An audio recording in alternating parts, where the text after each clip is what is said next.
اعوذ باللہ من الشیطان الرجیم، بسم اللہ الرحمن الرحیم۔ بروہی اردو آفیشیل کے تمام ناظرین کو سلام عرض کیا جاتا ہے۔ ناظرین، اگر آپ میرے اس چینل پر پہلی بار آئے ہیں تو مہربانی کر کے میرے اس چینل کو سبسکرائب کر لیجئے اور ساتھ میں بنے بیل آئیکن کو بھی پریس کر دیجئے تاکہ ہماری آنے والی ہر ویڈیو آپ تک پہنچ سکے۔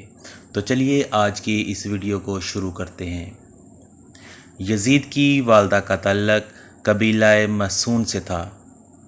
جب 645 عیسوی میں یزید پیدا ہوا تو اس کی ماں محسون طلاق لے کر اپنے قبیلے میں آ گئی۔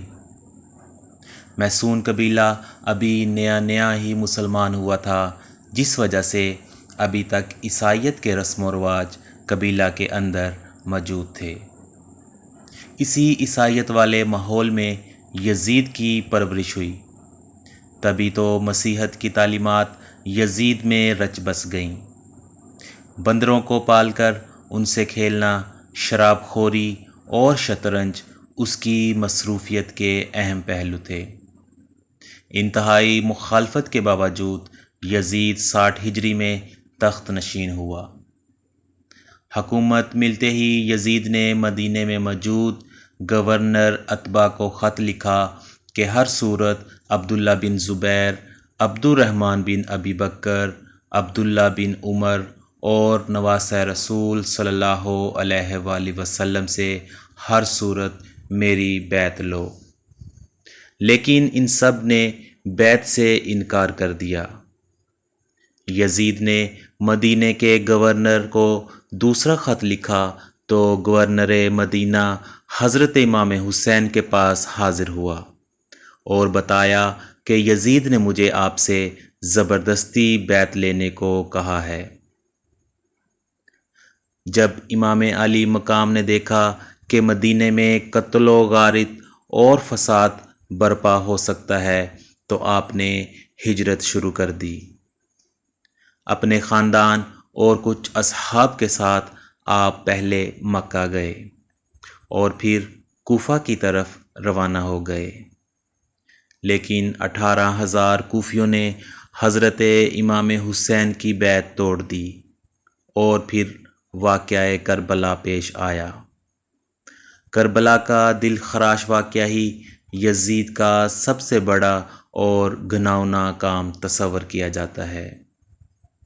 یزید نے عبید اللہ ابن زیاد جیسے گورنر کو کوفہ میں تعینات کیا، جس کو حکم دیا گیا کہ کربلا میں ہی حضرت امام حسین سے بیعت لی جائے، بصورت دیگر ان سے جنگ کی جائے۔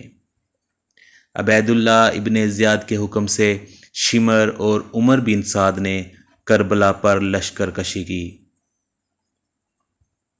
نواسۂ رسول صلی اللہ علیہ وآلہ وسلم اور ان کے 72 جانثاروں کو 3 دن تک پیاسا رکھ کر شہید کر دیا گیا۔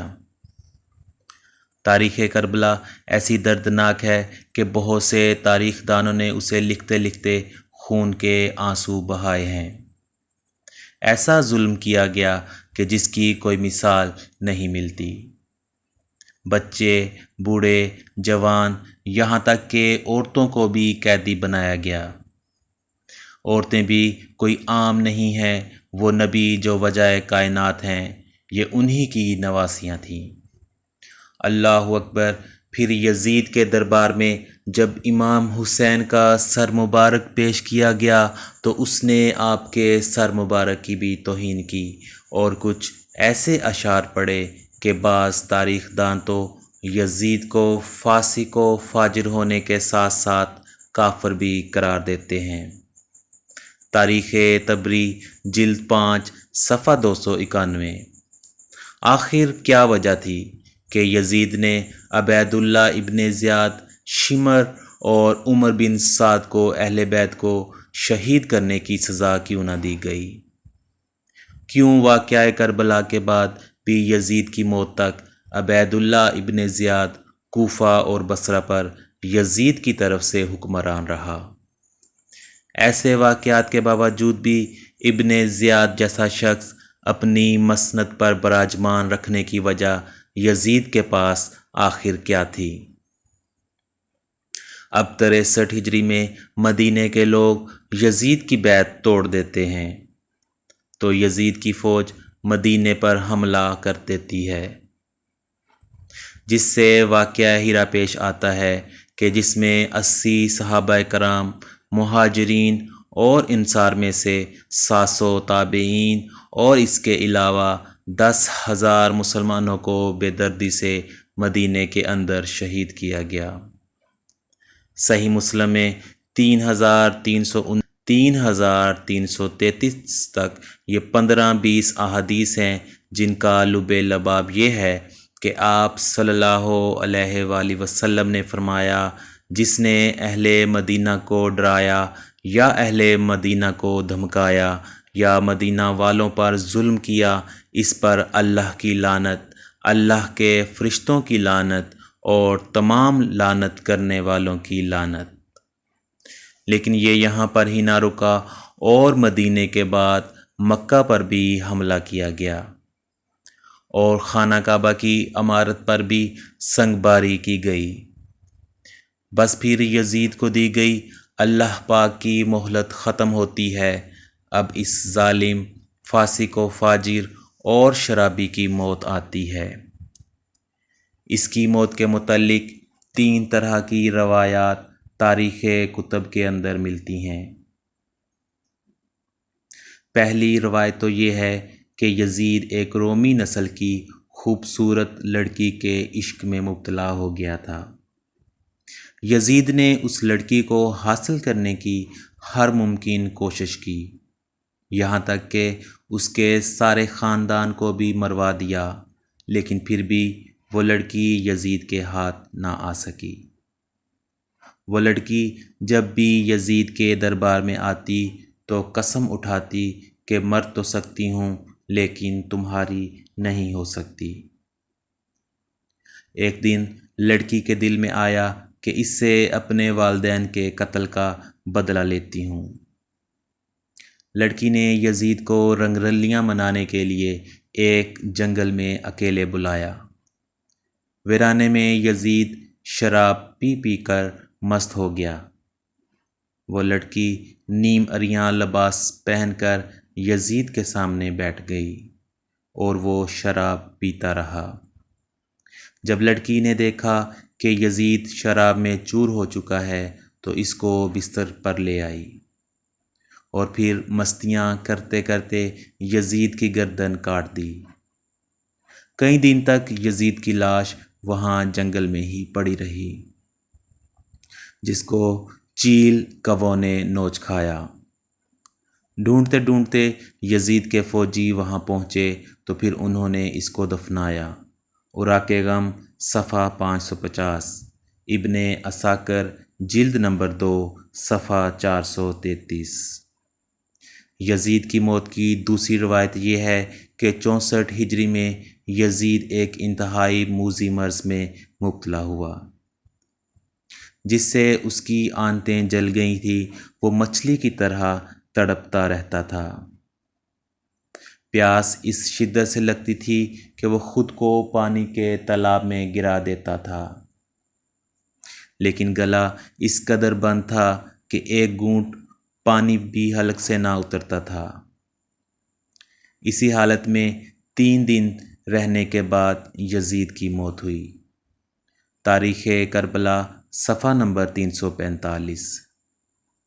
یزید کی موت کی تیسری روایت یہ ہے کہ چونکہ یزید بندر پالنے کا شوقین تھا تو اسی شوق نے اس کی جان لے لی۔ ایک دن یزید نے ایک بندر کو وحشی خچر پر بٹھا دیا اور خود اس کے پیچھے گھوڑا دوڑانے لگا۔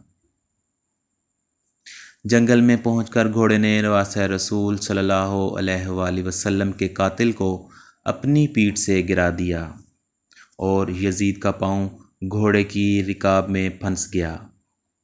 وہ گھوڑا دوڑتا رہا اور یزید زمین پہ گرتے گرتے اس کا سر ایک پتھر سے جا ٹکرایا، لیکن وہ گھوڑا نہ رکا یہاں تک کہ اس کا پورا جسم پامال ہونے لگا۔ یزید کی فوج نے جب یزید کی لاش کو دیکھا تو وہ کہنے لگے، حسین ابن علی کے خون کی یہی سزا ہے۔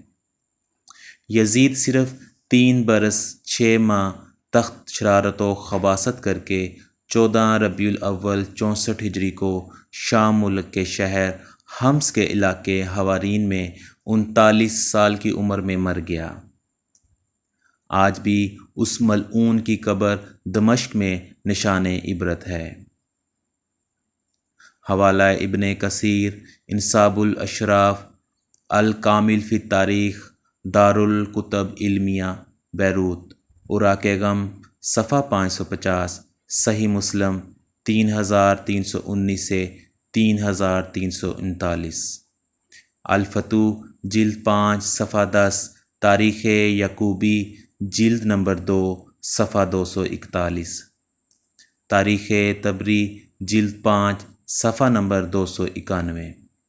اللہ پاک ہم سب کو صحیح معنوں میں اور دکھاوے سے پاک نبی پاک صلی اللہ علیہ وآلہ وسلم اور ان کی آل سے محبت عطا فرمائے۔ ہم بھی نبی آخر الزماں حضرت محمد صلی اللہ علیہ وآلہ وسلم اور اہل بیت پر اپنی جان، مال اور عزت قربان کرنے والوں میں شامل ہو جائیں۔ اے اللہ پاک ہماری دعائیں قبول فرما لے۔ کمنٹ سیکشن میں آمین لکھنا مت بھولیے گا۔